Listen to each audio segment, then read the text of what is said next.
భోజన ప్రియులందరికీ నమస్కారం. పల్నాడు రుచులకి స్వాగతం.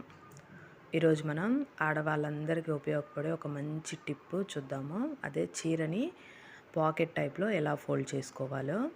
ఇలా మడత పెట్టడం వల్ల చీర మడత అనేది ఎన్ని నెలలైనా సరే ఊడిపోకుండా ఉంటుంది, కింద పడ్డా సరే ఊడిపోకుండా ఉంటుంది. అలాగే ఈ ఫోల్డింగ్లో మనం జాకెట్ కూడా చీర లోపలే పెట్టేసుకోవచ్చు. అది ఎలాగో చూద్దాము. చీరని మనం మామూలుగా 4 మడతల మీద మడత పెడతాం కదా, అలాగే అక్కడ దాకా 4 మడతల మీద మడత పెట్టుకోవాలి. తర్వాత దాన్ని మామూలు ఫోల్డింగ్లో ఏంటంటే మనం నిలువుగా మడత పెడతాము, కానీ దీన్ని అడ్డంగా మడత పెట్టుకోవాలి. అడ్డంగా వేసుకొని చీరని సగం కంటే తక్కువగా ఇలా మడత పెట్టుకోవాలి. ఇప్పుడు మధ్యలో పట్టుకొని సగానికి మడత పెట్టుకోవాలి. మన ఓపెన్ అనేది మన కుడి చేతి వైపు వచ్చేలాగా మడత పెట్టుకోవాలి.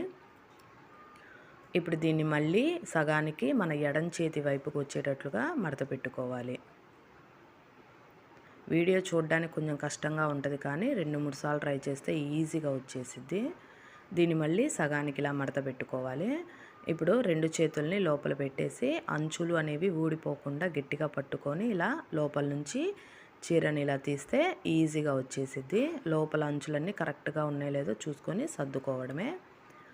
ఇప్పుడు మన పాకెట్ టైప్లో రెడీ అయిపోయింది. ఇప్పుడు దీని లోపల మనము జాకెట్ కూడా పెట్టుకోవచ్చు. ఈ ఫోల్డింగ్ వల్ల ఏంటంటే చీర అనేది ఎన్ని నెలలైనా సరే మనకి మడత అనేది ఊడిపోదు, మనం ఉప్పదీసేదాకా అలానే ఉంటుంది. దీనివల్ల చీరలు అనేవి నీట్గా ఉంటాయి. మడత పెడితే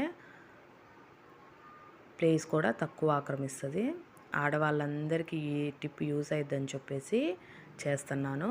మామూలుగా అయితే షార్ట్లో చేద్దామనుకున్నా, కానీ అందరికీ అర్థం అవ్వాలి, అందరూ నేర్చుకోవాలని చెప్పేసి దీన్ని ఇట్లా లాంగ్ వీడియోలో చేస్తున్నాను.